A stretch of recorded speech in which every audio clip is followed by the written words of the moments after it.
সকালের জন্য খুবই সহজভাবে কম উপকরণ দিয়ে যদি সুস্বাদু আর টেস্টি একটি ব্রেকফাস্ট তৈরি করতে চান তাহলে আজকের এই রেসিপিটা দেখতে পারেন। শুধুমাত্র ডিম আর আলু দিয়ে খুব সহজে এই নাস্তাটা তৈরি করে নেওয়া যায়। আশা করছি রেসিপিটা ভালো লাগবে। তো রেসিপিটা বানানোর জন্য আমি এখানে 4টি সিদ্ধ আলু নিয়েছি। এখন একটা ম্যাশার দিয়ে আলুটাকে ম্যাশ করে নিচ্ছি।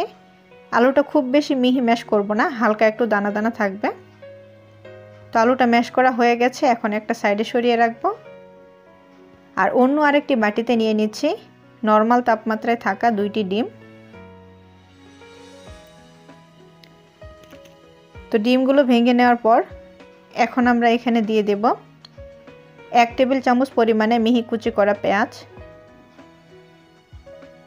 আর দিয়ে দিচ্ছি 2টি কাঁচামরিচ কুচি, স্বাদ মতো ধনেপাতা কুচি, হাফ চা চামচ চিলি ফ্লেক্স, আর সেই সাথে দিয়ে দিচ্ছি স্বাদ মতো লবণ। এখন এই সব উপকরণগুলো খুব ভালো করে মিশিয়ে নিচ্ছি।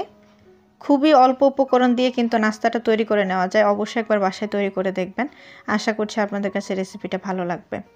তো সব উপকরণগুলো ভালো করে মেশানোর পর আমরা যে আলুটা ম্যাশ করে রেখেছিলাম সেখানে ডিমের মিশ্রণটা দিয়ে দিচ্ছি। তারপর আলু আর ডিম খুব ভালো করে মিশিয়ে নিতে হবে।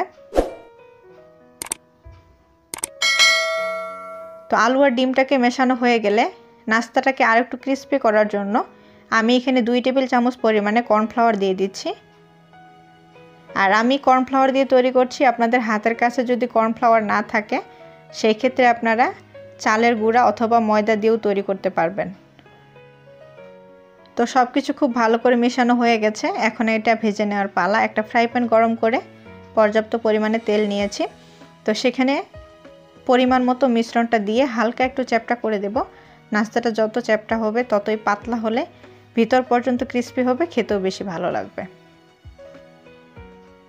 তো পরিমাণ মতো মিশ্রণটা দিয়ে এখন চুলা রাসটা মাঝারিতে রেখে যতক্ষণ না অপর পাশে হালকা একটু কালার হয় ততক্ষণ আমরা অপেক্ষা করব।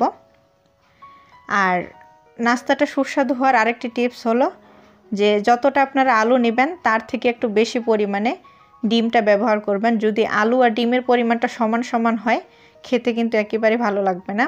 ডিমের পরিমাণটা যত বেশি হবে ততই খেতে বেশি ভালো লাগবে। তো যখন অপর পাশে হালকা একটু কালার এসেছে তখন আমি এটা উল্টে দিচ্ছি। তারপর দুই পাশে যতক্ষণ না লালচে কালার হয় ততক্ষণ আমরা মাঝারি আঁচে ভেজে নেব। তো নাস্তাটা বানাতে কিন্তু খুব বেশি উপকরণও লাগে না, আবার খুব বেশি সময়ও লাগে না। আপনারা চাইলে সকালের জন্য অথবা বিকালের নাস্তার জন্য এটা তৈরি করে নিতে পারবেন।